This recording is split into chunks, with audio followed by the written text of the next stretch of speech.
Hello everyone, स्वागत है आपका रेप्लिका वर्ल्ड में। आज हम पढ़ेंगे एनिमल किंगडम के बारे में। तो चलिए शुरू करते हैं। तो आज हम सिर्फ इतना पढ़ेंगे कि जब एनिमल किंगडम हम पढ़ते हैं तो जो उसमें हम क्लासिफिकेशन करते हैं एनिमल किंगडम का, वो किस बेसिस पे करते हैं और उसकी डिटेल में हम जाएंगे। अगले लेक्चर से हम फिर फाइलम्स पढ़ना शुरू करेंगे, क्लासेस पढ़ना शुरू करेंगे और इसकी डिटेल में पूरा जाएंगे। ठीक है, तो सबसे पहले हम लोग बात करते हैं कि एनिमल किंगडम में कौन से ऑर्गेनिजम्स इंक्लूड होते हैं। तो एनिमल किंगडम में एनिमल्स इंक्लूड होते हैं, जैसे कि हमें इसके नाम से पता चलता है कि जो ऑर्गेनिज्म लोकोमोट कर सकते हैं, जो कि स्टैटिक नहीं है प्लांट्स की तरह, वो एनिमल्स होते हैं। और भी बहुत सारी कैरेक्टरिस्टिक्स होती हैं जो कि एनिमल्स के अंदर ही होती हैं। तो वो कैरेक्टरिस्टिक जिसके भी अंदर होगी, चाहे वो स्मॉल हो, चाहे वो बिग हो, चाहे उसके अंदर सिलोम हो या ना हो, चाहे वो कॉर्डेट हो या नॉन कॉर्डेट हो, सभी एनिमल्स में आएंगे। ठीक है, तो एनिमल किंगडम में हम उन सभी ऑर्गेनिजम्स को रखते हैं जिनके पास एनिमल लाइक क्वालिटीज़ होती हैं। तो आज के इस लेक्चर में हम पढ़ेंगे बेसिस ऑफ क्लासिफिकेशन क्या है। जैसे कि हमें पता है कि नॉन कॉर्डेट्स में हमारे पास बहुत सारे तरीके के फाइलम होते हैं, जैसे कि पॉरीफेरा होता है, प्लेटीहेल्मिन्थ होता है, एनेलिड्स होते हैं। तो किस बेसिस पे हमने उनको डिफरेंट फाइलम में डिवाइड किया हुआ है, यानी एनिमल किंगडम को डिफरेंट फाइलम्स में हमने कैसे डिवाइड किया हुआ है, उस बेसिस ऑफ क्लासिफिकेशन को हम समझेंगे। तो चलिए शुरू करते हैं। तो यहाँ पे हमारे पास डिफरेंट बेसिस होते हैं जिनके बेसिस पे हम क्लासीफाई करते हैं इनटू दी फाइलम्स। तो पहला बेसिस होता है हमारा level of organisation, then body symmetry, then nature of coelom, body plan, segmentation, germ layers. यहाँ पे हम ज़रूरी नहीं है कि हर एक टाइप के क्लासिफिकेशन सिस्टम में हम हर एक क्राइटेरिया को चुनें। कुछ इम्पॉर्टेंट क्राइटेरिया होते हैं जिनको यूज़ करके क्लासीफाई किया जाता है या क्लासीफाई किया गया है एनिमल किंगडम को into the phylums and further classes. ठीक है, तो कुछ इम्पॉर्टेंट है, ज़रूरी नहीं इन सबको कंसिडर किया जाता है, बट ये इम्पॉर्टेंट है बहुत ज़्यादा। ये बेसिस बहुत ज़्यादा इम्पॉर्टेंट है क्लासिफिकेशन करने के लिए और कई बार इन सबको भी यूज़ किया जाता है। तो हम वन बाय वन समझेंगे। लेवल ऑफ ऑर्गेनाइजेशन क्या है, बॉडी सिमेट्री क्या है, इन सब चीज़ों को वन बाय वन समझते हैं। सबसे पहले हम लोग बात करते हैं लेवल ऑफ ऑर्गेनाइजेशन की। तो कोई भी एनिमल है या कोई भी ऑर्गेनिज्म है, वो किस लेवल ऑफ ऑर्गेनाइजेशन में है। कहने का मतलब ये है कि जो उसकी बॉडी है वो सिंगल सेल है, वो मल्टी सेलुलर है। अगर मल्टी सेलुलर है तो क्या उसके अंदर टिश्यूज़ हैं, अगर टिश्यूज़ हैं फिर तो क्या ऑर्गन्स हैं, ऑर्गन सिस्टम है, क्या है। तो इसको हम लेवल ऑफ ऑर्गेनाइजेशन या बॉडी ऑर्गेनाइजेशन बोलते हैं। तो जो सबसे लोवेस्ट लेवल ऑफ ऑर्गेनाइजेशन होता है वो होता है प्रोटोप्लाज्मिक लेवल, जहाँ पे सही से एक सेल भी नहीं होता है। तो ये लोवेस्ट लेवल ऑफ ऑर्गेनाइजेशन होता है और ये प्रोटोजोआ के अंदर देखने को मिलता है। ठीक है, प्रोटोप्लाज्मिक लेवल जो है ये लोवेस्ट लेवल ऑफ ऑर्गेनाइजेशन होता है। नेक्स्ट जो है वो है सेलुलर लेवल ऑफ ऑर्गेनाइजेशन, जहाँ पे बॉडी के पास बहुत सारे सेल्स होते हैं। तो प्रोटोप्लाज्मिक लेवल में क्या होता है, हमारा एक ही सेल होता है। ठीक है, जिसमें कि भी प्रॉपर हमें डिफरेंशिएशन देखने को नहीं मिलता है, एक ही सेल होता है और वही सारा फंक्शन करता है। जबकि सेलुलर लेवल में जो बॉडी होती है उसमें मैनी सेल्स हो सकते हैं, बट वो डिवीजन ऑफ लेबर नहीं शो करते हैं। ठीक है, बहुत ही कम डिवीजन ऑफ लेबर होता है। सेल्स तो होते हैं पर ऐसा नहीं है कि एक सेल दूसरा फंक्शन फॉलो कर रहा है, दूसरा जो सेल है वो दूसरा फंक्शन परफॉर्म कर रहा है, ऐसा नहीं होता है। डिवीजन ऑफ लेबर नहीं होता है। डिवीजन ऑफ लेबर का मतलब है जैसे कि जो हमारी किडनी है वो ब्लड को फिल्टर करने का काम करती है, जो हमारा हार्ट है वो क्या करता है, ब्लड को पंप करने का काम करता है। इस तरीके से हमारे बॉडी में बहुत अच्छी तरीके से डिवीजन ऑफ लेबर है। जबकि सेलुलर लेवल में सेल्स तो होते हैं but division of labour as such नहीं होता है, माइनर डिवीजन ऑफ लेबर यहाँ पर होता है। नेक्स्ट लेवल जो है वो है टिश्यू लेवल, जहाँ पे बॉडी जो है मल्टी सेलुलर है और जो सेल्स हैं वो पुअरली डिफाइंड टिश्यू बना रहे हैं, यानी सेल्स ने ग्रुप बनाना शुरू कर दिया है। जिन ऑर्गेनिज्म के अंदर टिश्यू लेवल ऑफ ऑर्गेनाइजेशन होता है उनके अंदर क्या होता है, पुअरली डिफाइंड टिश्यूज़ आ जाते हैं। जो टिश्यू लेवल वाले ऑर्गेनिजम्स होते हैं उनके यहाँ टिश्यूज़ बनना शुरू हो जाते हैं, यानी डिवीजन ऑफ लेवल उनमें स्टार्ट हो जाता है। नेक्स्ट है ऑर्गन सिस्टम लेवल। यहाँ पे ये भी मल्टी सेलुलर ऑर्गेनिजम्स ही होते हैं। यहाँ पे कुछ ऑर्गेनिजम्स ऐसे होंगे जिनके सेल्स जो हैं वो वेल डिफाइंड टिश्यूज़ बना लेंगे। ठीक है, तो सेल्स ऑर्गेनाइज हो जाएंगे इनटू टिश्यूज़। फिर उससे ऊपर जाएंगे, जो हायर ऑर्गेनिज्म होंगे वो ऐसे होंगे जो जिनके अंदर टिश्यूज़ भी बहुत सारे होंगे, वो टिश्यूज़ से मिलकर ऑर्गन्स बन रहे होंगे। ठीक है, और फिर उससे भी हायर ऐसे ऑर्गेनिजम्स भी होंगे जिनके अंदर ऑर्गन सिस्टम्स भी होंगे, जैसे कि हमारे अंदर डाइजेस्टिव सिस्टम होता है, एक्सक्रीटरी सिस्टम होता है या नर्वस सिस्टम होता है, जिसमें कि बहुत सारे ऑर्गन्स एक साथ मिलकर काम करते हैं। तो ऐसा भी ऑर्गेनाइजेशन होता है। तो हमें चीज़ समझ गई कि सेल से टिश्यूज़, टिश्यूज़ से हमारे ऑर्गन्स बनते हैं और ऑर्गन से फिर मिलके हमारा ऑर्गन सिस्टम बनता है। तो डिफरेंट ऑर्गेनिज्म होंगे जिसमें कि डिफरेंट लेवल ऑफ ऑर्गेनाइजेशन आपको देखने को मिलेंगे। कुछ टिश्यू लेवल वाले होंगे, कुछ सेलुलर लेवल वाले होंगे, कुछ ऑर्गन सिस्टम लेवल वाले होंगे, ठीक है। और इसी बेसिस पे हमने एनिमल्स को क्लासीफाई किया है। नेक्स्ट आती है बॉडी सिमेट्री। बॉडी सिमेट्री के बेसिस पे भी हम करते हैं कि कौन से ऑर्गेनिजम्स जो हैं वो एसिमेट्रिकल हैं, कौन से रेडियली सिमेट्रिकल हैं, कौन से बायलेटरली सिमेट्रिकल हैं। इस बेसिस पे भी क्लासिफिकेशन किया जाता है। पहला है एसिमेट्रिकल। एसिमेट्रिकल में क्या होता है, ऐसे ऑर्गेनिजम्स जिनकी बॉडी को हम किसी भी प्लेन में इक्वल हाफ्स में डिवाइड कर ही नहीं सकते हैं, ठीक है, उनको हम एसिमेट्रिकल कहते हैं। उनकी कोई सिमेट्री नहीं होती। इसका एग्जाम्पल है स्पॉन्जेस। इसको समझते हैं कैसे, जैसे कि हमारा एक स्पॉन्ज है, ठीक है, तो ये जो हमारे स्पॉन्जेस की बॉडी कुछ ऐसी है कि किसी भी प्लेन से हम ऐसे करेंगे तो भी इक्वल हाफ में डिवाइड नहीं हो पाएगी। तो इसको इक्वल हाफ में डिवाइड ही नहीं हम कर सकते किसी भी प्लेन से, तो इसीलिए हम इनको क्या कहते हैं, एसिमेट्रिकल। उसी तरीके से यहाँ पे एक और चीज़ होती है जो हमारा नेक्स्ट आते हैं, वो हमारे आते हैं रेडियली सिमेट्रिकल। रेडियली सिमेट्रिकल कौन से ऑर्गेनिजम्स होते हैं, any plane passing through the central axis, this is axis not axes. तो सेंट्रल एक्सिस से कोई भी प्लेन पास होता है तो वो जो प्लेन है वो बॉडी को दो आइडेंटिकल हाफ्स में डिवाइड कर देगा।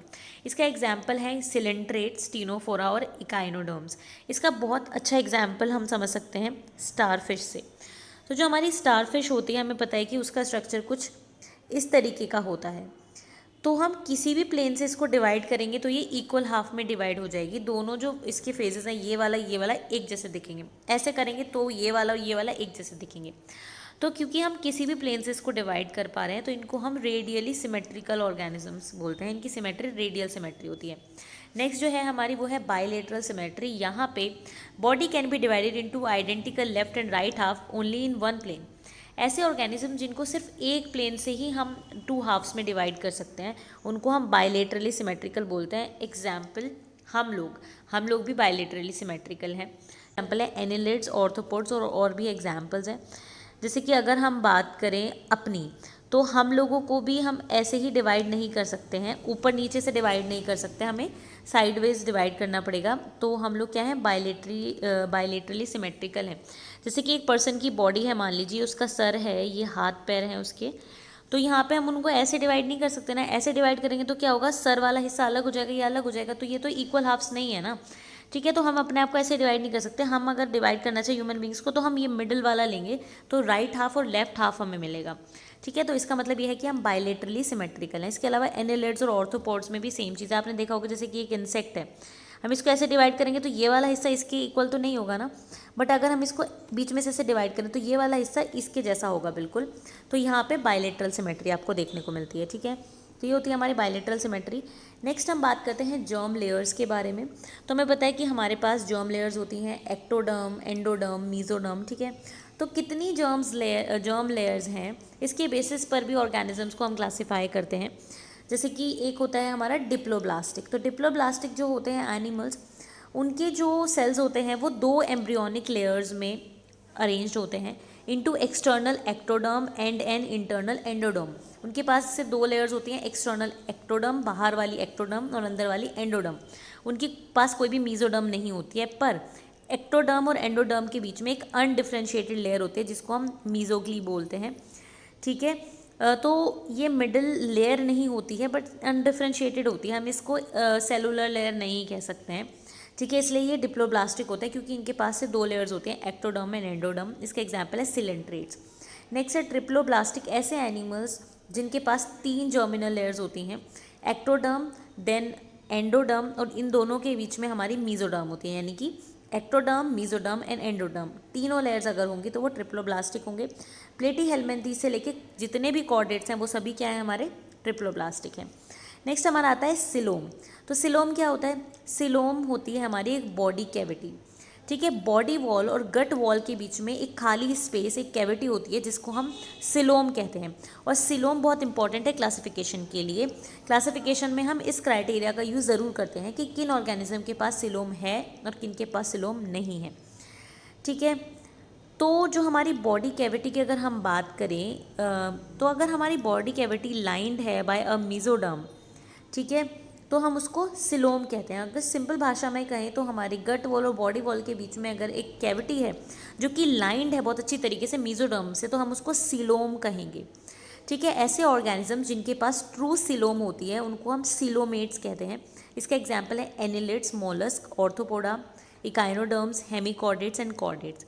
ये सभी हमारे सिलोमेट्स होते हैं।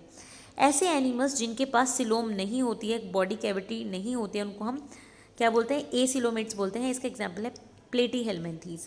नेक्स्ट जो है हमारा वो है सीडोसिलोमेट्स। सीडोसिलोमेट्स कौन से होते हैं? जिनके पास ट्रू बॉडी कैविटी नहीं होती है, बट अगर हम बात करें जो बॉडी कैविटी है वो मेसोडर्म की जगह मेसोडर्म के कुछ स्कैटर्ड पाउचेस होते हैं उनसे लाइन होती है। तो ऐसा लगता है कि एक ट्रू कैविटी है, बट ट्रू कैविटी नहीं होती है। इस कैविटी को हम सीडोसिलोम कहते हैं और इन एनिमल्स को हम सीडोसिलोमेट्स कहते हैं।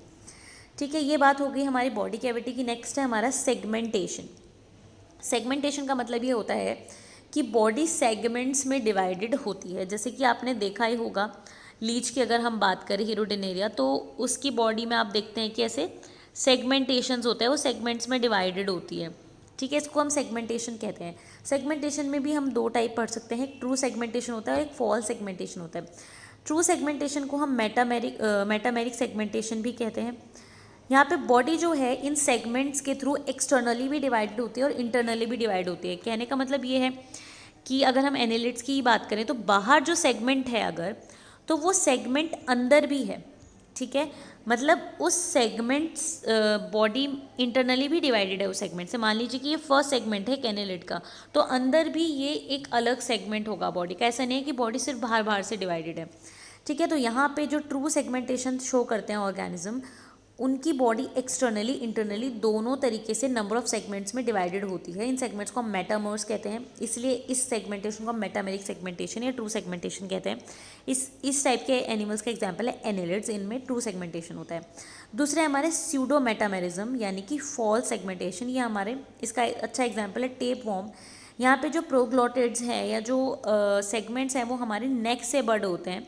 ठीक है। और इंटरनली बॉडी नहीं डिवाइडेड होती है इन सेगमेंट्स में, इसलिए इन सेगमेंट को हम फॉल्स सेगमेंट बोलते हैं और सेगमेंटेशन को हम फॉल्स सेगमेंटेशन बोलते हैं। ठीक है। ये बात हो गई हमारी सेगमेंटेशन की। नेक्स्ट हमारा आता है बॉडी प्लान।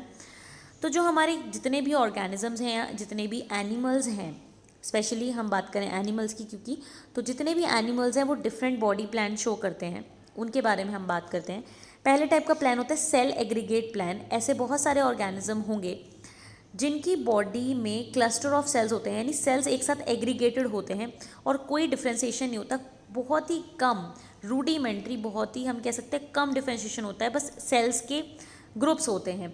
तो इस टाइप के बॉडी प्लान को हम सेल एग्रीगेट प्लान बोलते हैं। ये हमें देखने को मिलता है स्पॉन्जेस में। ठीक है। दूसरे टाइप का जो हमारा प्लान होता है बॉडी प्लान, होता है ब्लाइंड सेक प्लान। ब्लाइंड सेक प्लान में क्या होता है कि बॉडी जो है इसके पास सिर्फ एक ही कैविटी होती है, वो ही सिलोम की तरह बिहेव करती है, वही डाइजेस्टिव ट्रैक्ट की तरह बिहेव करती है, और इनके पास सिर्फ एक ही ओपनिंग होती है आउटसाइड दी बॉडी, दो ओपनिंग नहीं होती है। और ये एक ही ओपनिंग जो है यही किसकी तरह काम करती है? यही हमारी काम करती है एनएस की तरह, और यही काम करती है हमारी किसकी तरह? माउथ की तरह। ठीक है। तो ब्लाइंड सेक बॉडी प्लान में क्या होता है, इसको हम ऐसे समझ सकते हैं कि हमारा एक बॉडी है, ठीक है, इसमें सिर्फ एक ही ओपनिंग होगी, ये हमारी एनएस की तरह काम करेगी और यही हमारी माउथ की तरह काम करेगी। और एक सिंगल कैविटी होती है जो सिलोम की तरह भी काम करेगी और जो कि डाइजेस्टिव ट्रैक्ट की तरह भी काम करेगी। ठीक है, बॉडी सेक प्लान में। नेक्स्ट जो हमारा प्लान आता है वो आता है tube within a tube plan. Tube within a tube plan कैसा होता है? जैसा कि हमारा है, यानी एक तो हमारी बॉडी वॉल है, ठीक है, जिससे कि हमारी बॉडी बनी हुई है, और दूसरी जो हमारी वॉल है या दूसरी जो हमारी ट्यूब है वो हमारी डाइजेस्टिव ट्रैक्ट है ना। तो इसमें क्या होता है कि एक ऑर्गेनिज्म की बॉडी होती है, बॉडी वॉल होती है, ठीक है, एक ट्यूब ये हो गई, और इसके अंदर एक हमारा डाइजेस्टिव ट्रैक्ट होता है, तो एक डाइजेस्टिव ट्रैक्ट की ट्यूब हो गई। तो इस टाइप की बॉडी प्लान को हम tube within a tube बोलते हैं। ठीक है। तो पहली ट्यूब बनती है हमारी बॉडी वॉल से और दूसरी बनती है डाइजेस्टिव ट्रैक्ट से, और इसी टाइप का बॉडी प्लान ह्यूमंस का भी होता है, ठीक है। तो ये हमारा होता है 3 टाइप के body plan, cell aggregate plan, blind cell plan and tube within a tube plan, ठीक है। तो इस तरीके से आज हमने समझा कि क्या बेसिस होते हैं क्लासिफिकेशन के, और उसके अंदर भी हमने काफ़ी चीज़ें पढ़ी। तो आज के लिए सिर्फ इतना ही। मैं उम्मीद करती हूँ वीडियो आपको अच्छी लगी होगी। अच्छी लगे तो लाइक ज़रूर करें, शेयर करें और एप्लीकेबल को सब्सक्राइब करें।